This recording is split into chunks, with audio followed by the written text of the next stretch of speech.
Hello everyone, আসসালামু আলাইকুম। আশা করি সবাই অনেক ভালো আছেন। অনেক দিন পর একটা ব্লগ নিয়ে হাজির হলাম।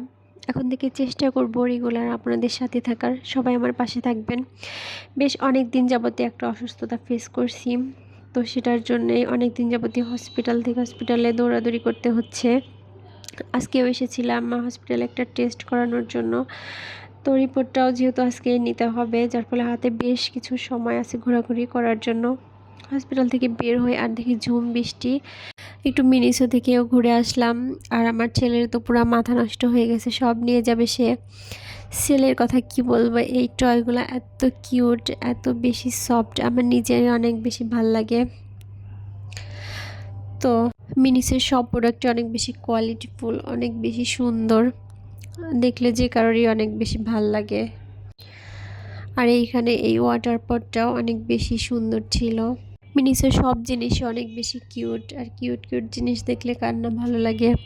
আমার মনে হয় সব মেয়েরই এইখানে আসলে পুরো মাথা ঘুরে যায়। এরপর ঘোরাঘুরি করে আমাদেরও অনেক খিদা পেয়ে যায়। বাসা থেকে যেহেতু লাঞ্চ করে বের হয়েছি, তো হালকা পাতলা কিছু খাবো।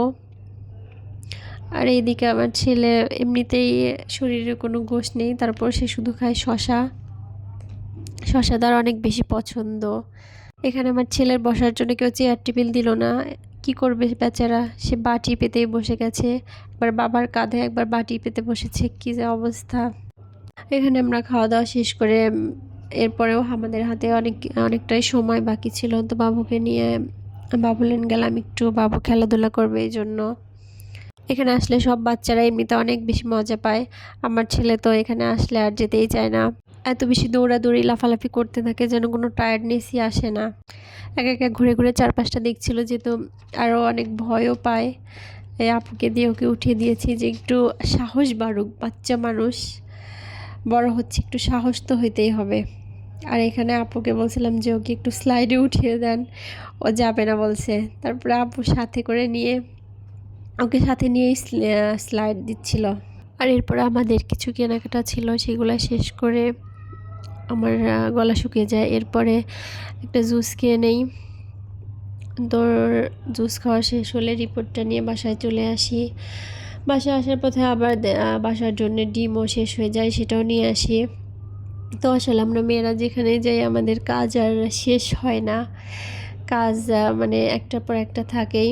এখানে আমার জন্য একটা ফেস ওয়াশ, বাবুর জন্য একটা টি শার্ট নিয়েছিলাম। আসলে বাচ্চারা এত পরিমাণ জামা কাপড় নোংরা করে যে আমার ছেলের ম্যাক্সিমাম জামা কাপড়ে খাবারের দাগ, যেগুলো আসলে সহজে উঠাতে পারি না। আর আমার যেহেতু ডাস্ট অ্যালার্জি আছে, তো মাস্ক ব্যবহার করা বাধ্যতামূলক, তো আমার জন্য একটা মাস্ক নিয়েছিলাম। আর এখানে বাবুর জন্য নুডলস নিয়েছি। আমি ইদানিং মানে বেশ কিছুদিন যাবত এই নুডলসটা বাবুকে দিচ্ছি। আমাদের জন্য একটা ব্রেড আর হচ্ছে সস, এখানে ছিল পাপরিকা। আর বাবুর জন্য দুইটা আমি পাস্তা নিয়ে নিই। আসলে ইদানিং আমার নুডলস পাস্তা কিছুই খাওয়া হয় না।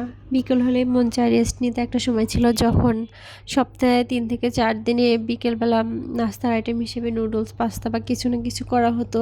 তো ইদানিং কিছুই করা হয় না, খুবই আলসেমি লাগে। আর এখানে আমার বাসার জন্য টুকিটাকি কিছু প্রয়োজনীয় জিনিসপত্র, ভিমবার পেস্ট, আর এটা ছিল হচ্ছে মিক্স হার্ব।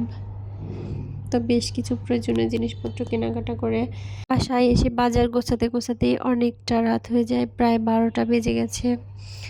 তো এরপরও বাবু ঘুমিয়ে গেছে জন্য আমি বাজারটা গুছিয়ে রাখি। আর এখানে দেখেন আমার সাথে একটা কাহিনী হয়েছে, সেটা হচ্ছে আমি এখানে ডাল নিয়েছিলাম, তো ডালটা ব্যাগের মধ্যে পুরো ছড়িয়ে গেছে। এরপরে আমার হাজব্যান্ড বলল যে সে মুড়ি মাখা খাবে।